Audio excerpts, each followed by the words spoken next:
Welcome to the Football Debates Podcast. I'm your host, Mike Debates. In this episode, we're going to discuss how football and chess are similar. We're going to talk about how football is considerably more of a mental game than new fans or casual fans realize. We're going to look at some quotes from former coach and players discussing that aspect. We're going to compare how various pieces on a chessboard match up with various positions on a football field and compare them and what they do and what they're able to do. And then we're going to look at a typical play in a game, break it down, and look at the mental aspect of the play as opposed to just the physical aspect. So we have quite a bit to cover, so let's get started. Even though football is a physical, brutal game, there always has been a mental side to it, a mental aspect to it. You have coordinators and coaches that are always trying to outwit and out-strategize their opponents. When you watch a typical NFL game, it takes about 3 to 3.5 hours of actual time for the 60-minute game. In that 60-minute football game, on average, there's roughly about 12 minutes of actual physical action. For all of that action on the field, players spend hours on the practice field practicing the play design for that week, the game plan for that week, the way they're going to execute it. And for all of that time on the practice field, you have even more time in the classroom, in team meetings, in the film room, breaking down what the opponent did the previous week and what you think they're going to do this week against you. So there are a lot more mental aspects to the game that are done behind the scenes than what you see on a typical afternoon of college or NFL football. Former Illinois coach Bob Zuppke said, "Football is brutal, but if you're nothing but a brute, you can't play it." Players always have been physical players, but they have to have not just a high educational IQ, they have to have a high football IQ in order to execute the strategies, the game plans, and the concepts in college or football today. Former Hall of Famer Otto Graham said, "We spend more time in the classroom than on the practice field." Players have meetings with their coaches, with the offensive coordinators, with their position coaches, with the team as a whole, discussing the game plan as a week. Offensive linemen have to understand what they're doing for certain protections against certain defensive pressures. The defense has to decide how they're going to attack the offense and how they're going to cover certain pass concepts that the offense may run against them. So there are many mental aspects that they have to prepare for each week before they even get on the practice field. And Hall of Fame linebacker Ray Nitschke said, "Football is more mental than physical, no matter how it looks from the stands." Most fans understand there is some mental aspect to it, but not a lot of fans understand the deep dive that players and coaches go into to try to get that advantage every week to win games. That being said, many people don't understand the game of chess. It's considered a high intelligence game, and it is a fun game to play. But there is a mental aspect of chess that is similar to football. In chess, you use your pieces to attack your opponent, hopefully in a variety of ways. Football does the same thing. For example, in a pass play, the routes and the concepts are designed to have a player open, whether the defense is running man coverage, zone coverage, whether they're blitzing, no matter what the situation is. Chess, you're trying to do the same thing. In that aspect, or in that respect, football positions are like chess pieces. To start with, the offensive line is like the pawns on a chessboard. They are in front of the king, protecting the king, and they have limited movement. They can move forward, they can capture other pieces, similar to what offensive linemen can do. They can move in a limited way. They can't go downfield on a pass before the ball is thrown. And usually the offensive linemen are not as quick and as fast as many defensive players, but they can get advantages on a defensive player just like a pawn can. For example, a 300-pound lineman getting out in front of a running play can easily block a 200-pound defensive back. Behind those pawns, you have the quarterback or the king. The goal of chess is to get checkmate and capture the king. The goal of a football defense is to sack the quarterback and basically end the play and ruin their chances of being successful. Similar, same concepts. The tight ends, running backs, and receivers are like the bishops and the castles or rooks in chess. The bishops in chess can only move diagonally, and if you have a bishop that is on a black square, they can only move on other black squares. The rooks or the castles can only move vertically or horizontally. They cannot move diagonally like the bishops. Backs and receivers are similar. They can run certain routes, they can go in certain directions, but they are limited into some of their movements because they can't just move freely about. They can't move wherever they want right before the ball is snapped. While players can go in motion, only one player at a time is allowed to go in motion, and it cannot be moving forward at the snap of the ball. We'll talk about that in another podcast. So the offense, while they can attack the defense, they are limited in some ways. Defensively, the defensive line is similar to the knights in chess. A knight can move in a different way on a chessboard. It can hop over squares and hop over other pieces and get around pieces, but most importantly, it can go where it's not expected to be. You don't expect the 320-pound nose tackle to drop back into coverage in the middle of the field. Defensive linemen can do that, and by doing that, they can create confusion on the offensive line and with the quarterback. The other 7 to 8 defensive players on the field are like the queens in chess, the most powerful pieces on the board. They can move in any direction, they can move horizontally, they can move diagonally. Defensive players can move anywhere. Safety can be at the line of scrimmage and sprint back and be deep in coverage. Or they can start 12 yards off the ball and blitz and try and sack the quarterback. A cornerback can appear to be up on the line of scrimmage covering a receiver. Maybe they'll blitz, maybe they'll end up covering a deep portion of the field. So the defensive players can move all over just like those queens in chess. With that in mind, we're going to look at a typical NFL play. We're going to start with a 3rd and 10 situation. The offense is in a typical spread set. The defense is in a 4-2-5 defensive alignment.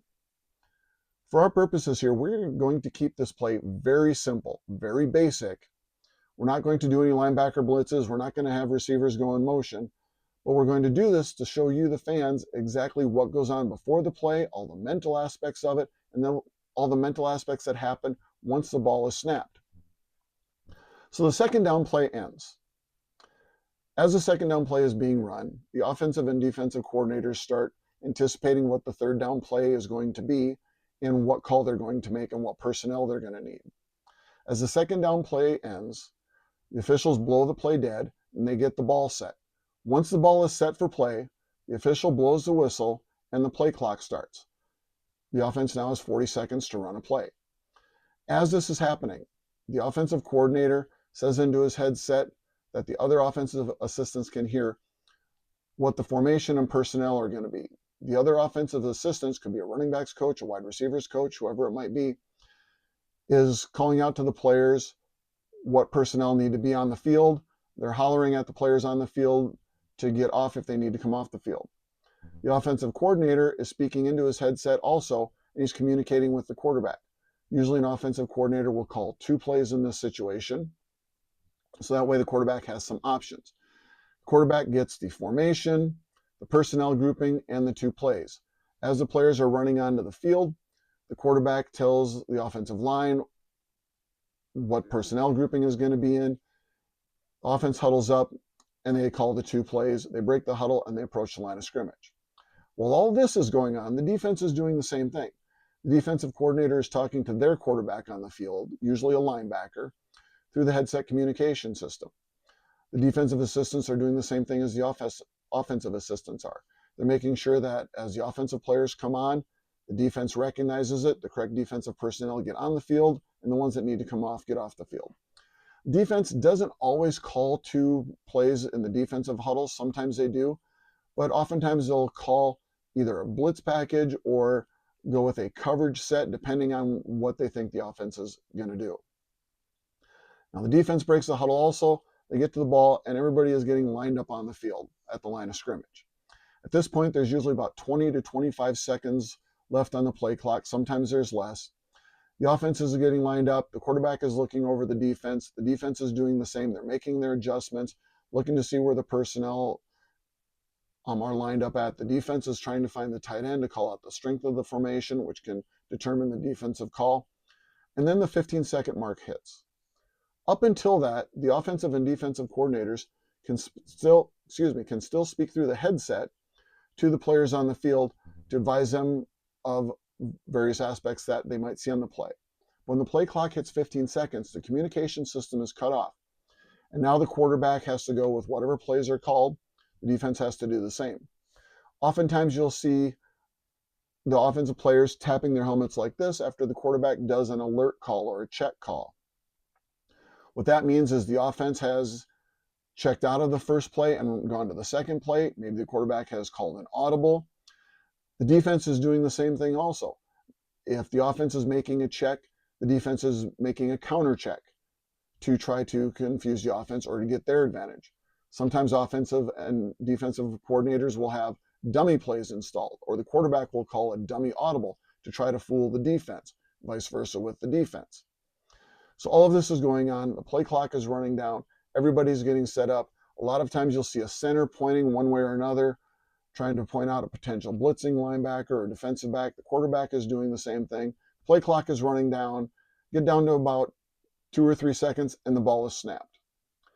All of that happens in just the 30 some odd seconds before the ball is snapped. Now once the play is started, a whole different aspect of the mental game takes place that now involves the physical aspect. And we're going to look at this position by position on the football field. We're going to start with the offensive left tackle against the defensive end on his side. That defensive end is going to rush straight upfield to try and get around the offensive tackle. Tackle has to try to counter that. If he uses the defender's speed against him, he can push him past the quarterback and keep the quarterback safe. However, if the defensive end realizes that that path is not an option for him, he could try to do a counter move and spin back inside the offensive tackle. So the tackle has to be ready for that. Between the center and the left guard, you have a nose tackle. That nose tackle is going to try to rush up the field. Is he going to try and take advantage of the guard or the center or occupy them both, possibly for a linebacker to blitz? There are different aspects of what that defensive tackle can do. If he's strong enough and can defeat the center or the guard one-on-one, he can push that offensive line back into the quarterback, basically collapse the pocket so the quarterback can't step up, has limited movement area, has a limited place to go, and can hopefully get a sack on the quarterback that way. On the right side of the offensive line, we're going to look at a basic defensive stunt and what goes on with that. It's typically called a TE stunt, a tackle end stunt. And what it is the defensive tackle is lined up on the outside shoulder of the guard, and he's going to rush hard upfield to get into the inside shoulder of the offensive tackle. What he's trying to do is pull the offensive guard with him, so that way the guard turns and leaves a gap between himself and the center. While the defensive tackle is getting upfield, the defensive end on his side starts upfield and then comes back inside, and hopefully he can get between the right guard and the center into that gap to rush the quarterback up the middle. The danger of this is the offensive tackle might realize this, block the defensive tackle. The right guard might see the end coming around, stop him, and now there is a big open area to that right side where if the quarterback is getting pressured, he can scramble and get out. Downside for the offense is if the offensive linemen don't recognize it quickly enough, the defensive tackle could get past the guard, inside of the offensive tackle, and get to the quarterback. The nose tackle's rush against the left guard and the center plans on this. If he can occupy the center can't help with that defensive end coming around. So there's a lot of aspects going on there. Quarterback is dropping back to pass. He's looking over the defense. What are they doing? Are they playing man? Are they playing zone? Because that can determine some of the routes. We'll take a look at the tight end first. Tight end on this particular play is running an option route, which means that the tight end has an option of what route to run based on the coverage. In this play, if the linebacker is playing man-to-man and he's inside the tight end, the play may call for the tight end and his option to break out towards the sidelines, to pull the linebacker with him. Because the receiver on the outside, the Z receiver, is going deeper downfield and then is breaking across the middle on a dig route or an in cut. The linebacker follows the tight end. That route should be open in the middle of the field. If the linebacker is playing head up or to the outside of the tight end, and you can't run the out route, now the tight end may go directly up the field on what's called a seam route, through the seam of the defense. Once he gets past the linebacker, now he's looking at what are the safeties doing. If the two safeties split and the middle of the field is open, he can either continue straight up the field on a go route or angle towards the post and be open possibly in the middle of the field. If the safeties change their coverage and one safety comes down and leaves his side of the field open, the other safety covers the middle of the field, now the corner route to the outside may be open. So the tight end has a lot to read as he's running his route.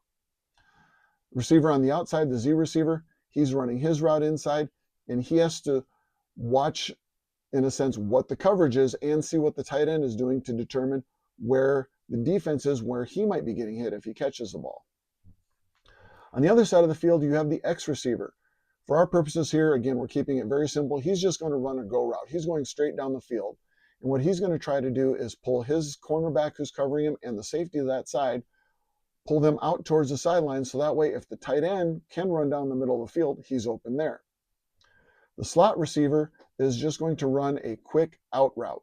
He's going to pull his cornerback out to the sideline, again, trying to open up the middle of the field a little bit if the tight end is going in the middle of the field or the receiver from the other side is coming open. He also may be an emergency out route or a hot route if the defense is blitzing. The quarterback can throw it to him quickly. The running back now is the last person on the offense that we're going to talk about. He steps up to read if there's a blitz. There's no blitz. Now he goes into a check down route or a safety valve route where he can go into the middle of the field if the defense is in a zone. Usually there's a space just beyond the line of scrimmage where the quarterback can just throw it and they hopefully can get some positive yards, maybe get a first down if he can break a tackle. Or if the defense appears to be playing man-to-man, he can break one way or the other, hopefully into an open area. The defense, the corners have to read what the receivers are doing. Are they running an in route? Are they running an out route? The linebacker covering the tight end, if he's in man-to-man, what route is that tight end running? He has to react to the option route, the tight end breaking out, the tight end going down the middle. The other linebacker who's guarding the running back, what's that running back doing? Is he staying in the block? Does that free up the linebacker to drop into the middle of the field in a zone coverage? Does the linebacker then rush the quarterback since the running back is staying in the block? If the running back goes on route, does he have him in man or does he let him go into his zone or into another zone and stay in his zone to cover the middle of the field? The nickel cornerback guarding the slot receiver, does he break out with the slot receiver there? Or does he have to worry about a receiver potentially coming in behind him because he's not watching that X receiver on the outside go deep down the field necessarily? So all of these things are going on all at the same time in just a 6-second span that a typical play is run. During all this time, the quarterback is reading the defense, trying to determine where the best place to throw the ball is. He throws a pass, maybe it's complete, maybe it's incomplete, maybe it's intercepted, who knows? But all of this is going on, and all of this that we talked about, the 6 seconds of action, was done after hours of preparation and practice in the film room, in the coach's office, in the strategy sessions, the execution on the practice field, and it comes down to just a quick 6-second play during game time.